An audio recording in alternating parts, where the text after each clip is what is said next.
Name's Maurice Sr. I'm a husband, father. I am a nonprofit executive. I am a minister of the gospel.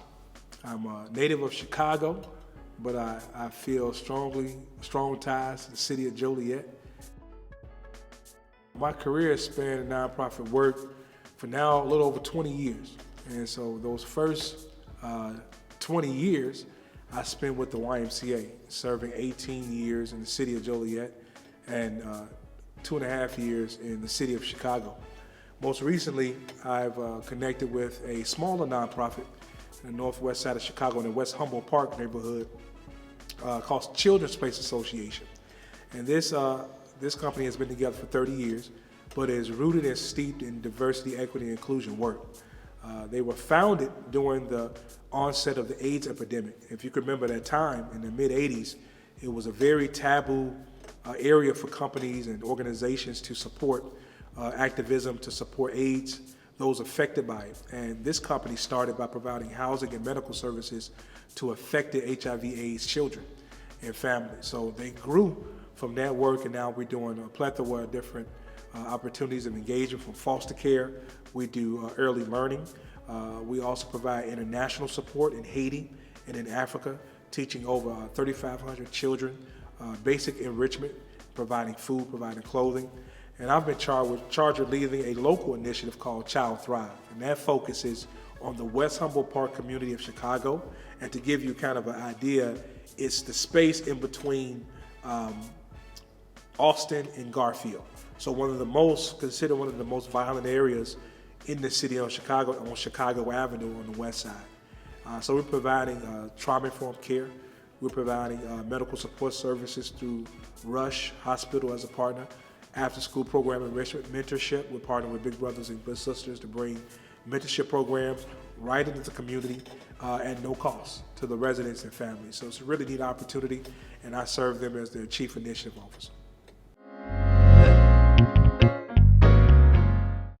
You know, being born into a family of servants, my father has been a minister of the gospel for over 40 years. He and my mother were always committed as servants, not only just in the church, but to their family and the community. As I look at it, that was what I know now is what I was created for. It's a life of purpose to serve. And I think the opportunity I had coming into the Y, to me, it was a God-sent opportunity to match up with who I am as a person with an opportunity to have some employment. And that was 20 years ago. The CEO, I still remember like it was yesterday, he interviewed me and we didn't even talk about the job. You know, we didn't even go about the qualifications and things. We talked about my experience at church and my experience being a minister's son. And what I knew then, I was kind of like mystified as to why this was the kind of the way of questioning about the position. But now I understand he was looking for character. I inherited a role where my predecessor had multiple degrees, I had none. But the CEO believed in me. And from there I learned a lot of different executive level responsibilities, from fundraising to board management, building pro forma for new programs development, building out strategic plans, hiring, leading, training, developing others.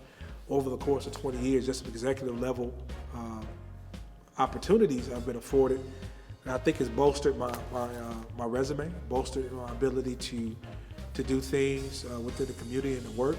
And to this day, I'm currently pursuing and finishing my bachelor's degree at the moment, but I do not possess one. And the role I have, it speaks to hard work, favor from God for sure, but I think being able to apply what you learn. And I always ask this question of people, would you know I had a degree just from talking to me? If we spoke, if we engaged, you would think I may have 2 master's degrees and or whatever, you know. But I think it's about how you present yourself, how you learn from opportunity, and how you engage. Now, don't get me wrong, education is important. There are paths for individuals as well, but I think those individuals that have a path maybe non-traditional to success, we don't seek it. We don't say, okay, I'm gonna be successful intentionally. I'm gonna intentionally not get a degree to be successful. In a lot of ways, I think me being in the workforce, I started working full time at 20 years old. That's not normal, especially in my time. And then the progression of things I was able to get into, the on-the-job learning for me was more than what any institution could teach me.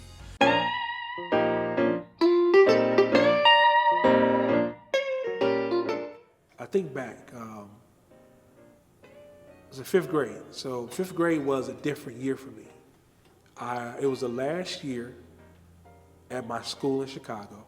It was also the year that my parents had bought their first home. And so before that, 7 of us lived in 1 bedroom in my grandfather's house. 7. So how do we do it? We had a set of bunk beds. So I got 2 older brothers. So me and one of my brothers slept on the bottom bunk. Me and my younger brother and my oldest brother slept on the top bunk. So we was the heaviest. So we slept on the bottom bunk, and the 2 lighter ones slept on the top bunk. Then we had another bed, a pull-out bed that my sister slept on. She was the only girl. She had her own bed. And then my mom and dad's bed was in the same room with us. And we had 1 closet, 1 TV, and I never knew anything different. I thought we were living a life. I didn't know we was on public aid. I thought everybody had the peanut butter out the can. I thought everybody had the milk, the dry milk, powder milk out the box. I thought everybody opened up the cardboard box, the government cheese. I thought that's what it was. And 5th grade year was pivotal for me. It was a year that I look back on now in so many different ways. That was the year, and again, I'm speaking from a faith perspective as well, that outside influence or the enemy that we would like to say, or some may say the devil that go to church like us, really plotted to kind of destroy who I would become at that age. I endured some, what they call it, bullying now. Not so much nobody was trying to fight me. It wasn't physical, it was more emotional, to get me to close up and not be the outgoing person, the engaging person that I grew to be.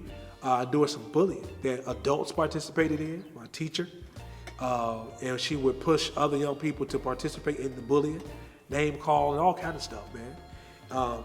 So much, I got up one day in class, went to the coat room, grabbed my coat, I was going to run out the room. And the teacher told me, she said, if you leave out this room, you're going to be in trouble. And so I had to sit back down and endure some more. But in all of that, it was an individual in that class stood up and told the teacher to be quiet and leave me alone. One of the students did that. And that student would, after school, walk, we lived in the same area, we walk our way, and that student would say, man, don't worry about that. Don't worry about that.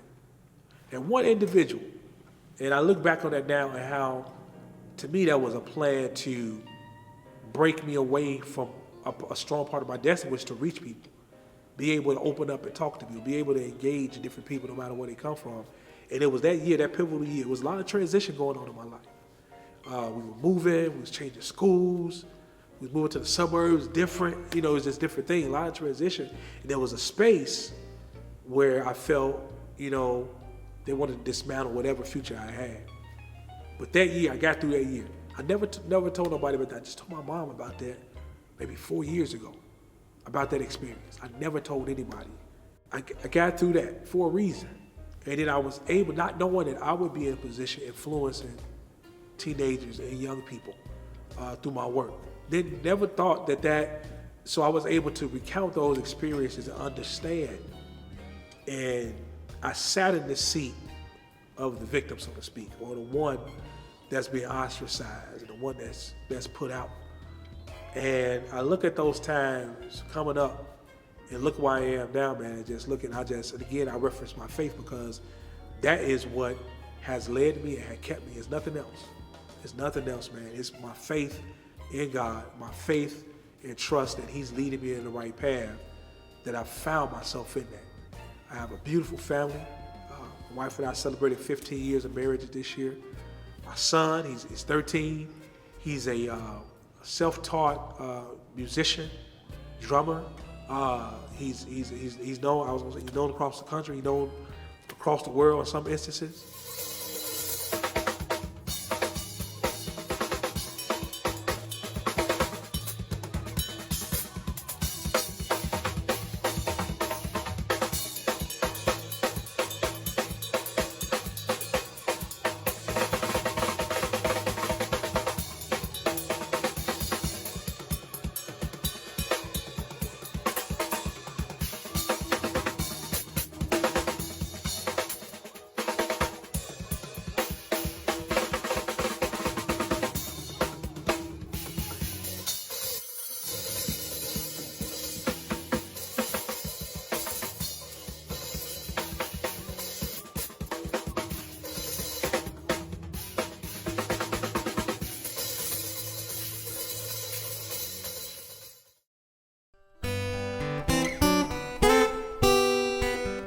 Is me personally, and people deal with things that I haven't dealt with, that whatever it is that you have to deal with in life, as painful as it may be, as unfair as it is, I still feel that you were created to be able to get through it. Because other people that deal with stuff, if they would have dealt with what you're dealing with, they wouldn't be here. But there's something inside of you, somewhere, I would say there's something inside of you, man, that's strong enough to deal with what you've been through. And for that, I see young people all the time. They're on the corner, the job I'm at now, I see them on the corner. They're there at 7 in the morning, and they're there till 7 at night. So they have a drive to work. They're doing quick math, calculations. They know how to have people skills. They're engaging. They're selling product. They know how to have territory, marketability. We have to find that and channel that and show them another way. Because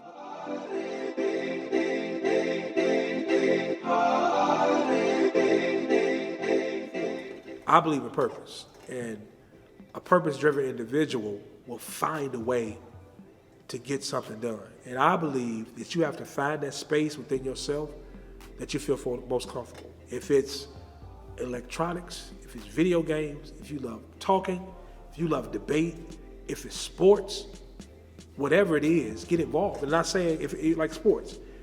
There are only 220, 230 NBA players. There's 380 million people in the United States. So your chance is like 1 in a million. It don't happen for everybody, but there's trainers, there's coaches, there's officials, there's sports agents, there's marketability around it. Find a way to do something within your passion realm that you love to do. When you find something that aligns with a passion you have and your purpose, those two things together, man, is unstoppable. If you don't want to see another young person on the streets like you was, go to the boys club, go to the YMCA, volunteer, find a pathway, volunteer at the schools. There's something that you love to do. If it's drawing, whatever it is, it's something you love to do. It's a passion point for you. Align your purpose behind that and go forward. That way, when you don't want to do it, you can put energy behind it because you love it.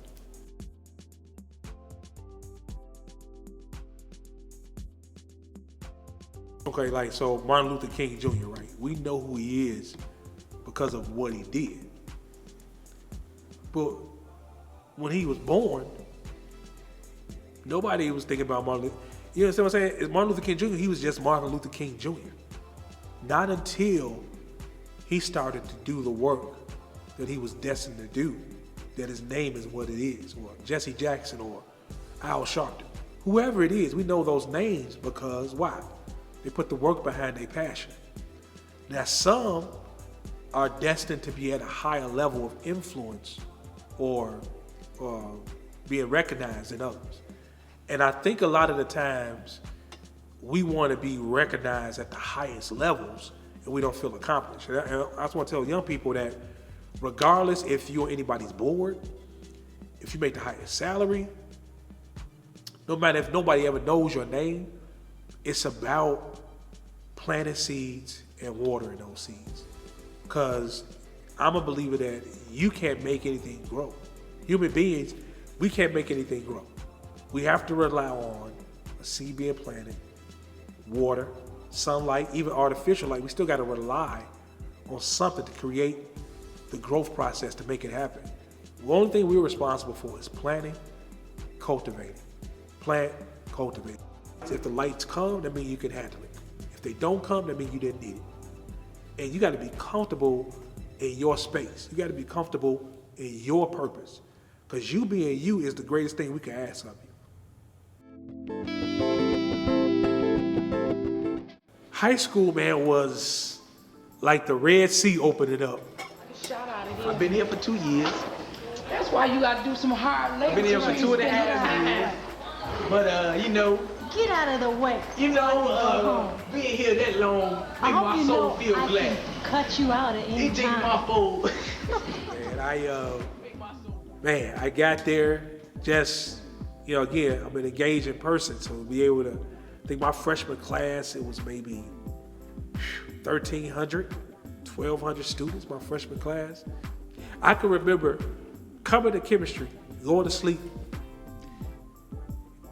all week, get to the test, take the test and get a C.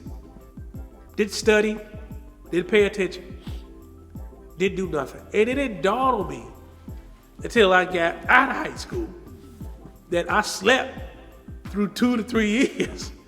It ended up graduating with a 2.8 GPA. I didn't do anything. I didn't study.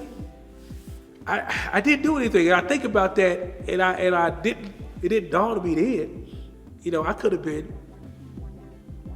at another level. And one thing, another indicator, I can remember. I loved history. I always loved history. Got straight A's in history. I never got less than an A, and it was kind of an A. I never studied. I was just here in class. I maybe read a chapter or two, but never really intensely studied. And I took an exam, a history exam on history. He said, "Maurice, you should take this exam." So I took it. I didn't know it was an honors placement exam for history.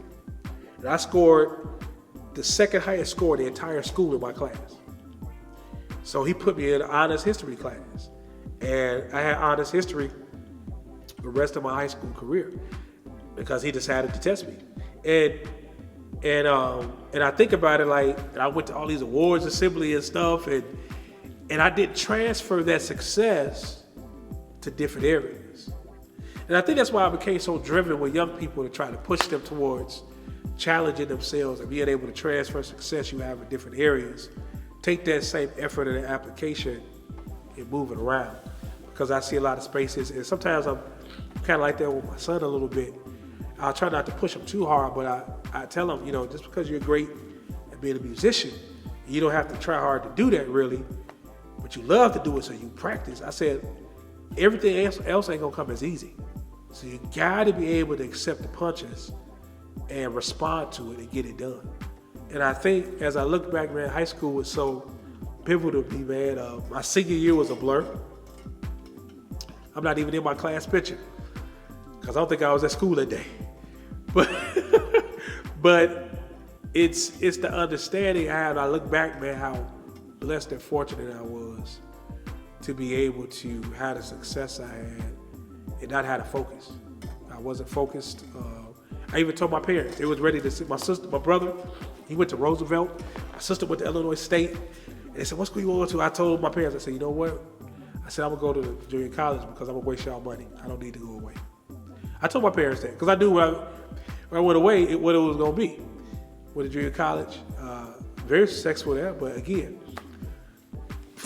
open door there, Red Sea. Another Red Sea opened up. And I enjoyed that path, just meeting people. I look at all the experiences, man, of my life. I've been really fortunate to be able to have an opportunity to put a lot of the things in play that I passed up on earlier. And I think I'm thankful for that. A lot of people don't get that opportunity to kind of be able to see some of the missteps in life and fill those gaps later on. And so I think about that. I think about, coming out of high school into college and then going basically right into my career at the YMCA. Not really understanding anything about the Y, but being trusted because of the character I displayed to the CEO and how that has proven to be a staple and a building block in every role, every position that I had, leading with love and leading with high character. So it's been really important to me.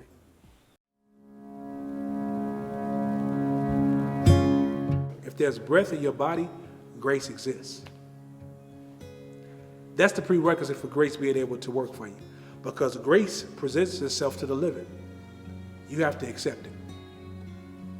The Bible says, I'm using scripture because we live by it, no praise can come from the grave, meaning there's no breath in the grave, meaning there's no breath, there's no grace available for you. But if there's breath, grace is available for you to receive. So again, there may be consequences that you may have had to deal with because of actions. It may put you in a different space, but you have breath. That's the prerequisite. You may not be able to, for some things you've done, be around children, or you may not be able to be around your family, but you can impact lives still by acknowledging where you are and how to curtail people away from going down your path, giving them hope for a different angle. That's the nuclear end of it. And for those of us that's floundering around like a fish out of water, don't know what to do, grace is there to guide you, but you got to accept it. And grace can come in many forms. It comes as opportunity. It comes disguised as hard work. It comes as disguised as just you don't have all the clear details, but you see a path. Grace is there to guide you through. That's how I look at it. But you have to accept the guidance. And a lot of times, we want to go on our own thought, our own intellect at times, because we're only as smart as we can be. And sometimes you don't have all the answers. You don't know all the pieces, all the details. And that's a fault of human nature, because we want to know details. We want to know why, we want to know where, we want to know when. And a lot of times you don't have all three of those aligned. And grace says, I'll lead you and cover you until it all comes into place for you. I'm writing a book. And the title of the book is Stay in the Box. So Jabez's prayer is, he asked of God that God would enlarge his territory, enlarge his borders, that he would give him protection in his realm. And so I've read it so many times, and a lot of the times we hear this new thought of thinking outside the box. And a lot of times people get confused thinking outside of the box with becoming something or being something that you are not. You have to be outside the box. You have to be different to think outside the box. But the purpose of the book is that you have to stay in the box to be able to think outside of it. The box is your purpose. So Jabez clearly asked God to enlarge the territory that he already had given him. He didn't ask God to transfer him. He didn't ask God to move him different. He asked God, the purpose that he had given him, who created him to be, expand those borders. So what I want to tell you is that you can be who you are and be successful. Ask God, if you believe in him, I pray that you will. I do. I invite you to. But ask him to enlarge your borders, enlarge your purpose. Why? So you can be comfortable in being you. You don't have to be nobody else. You don't have to get outside yourself to think outside the box. You can stay in the box, but think outside of it. So that's that thought on purpose, because I think a lot of times people feel like you have to be something different to be better. No, just ask God to increase who you are. When he increases your capacity, you can do more. That's it. Smith Wigglesworth. What do you know about Smith Wigglesworth? So,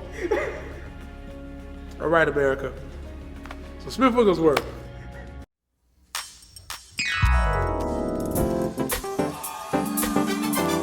Come on and clap your hands, come on. Come on and clap your hands, come on, come on. If you want to get to heaven one day, somebody shout hallelujah. I can't hear you shout hallelujah. Here we go.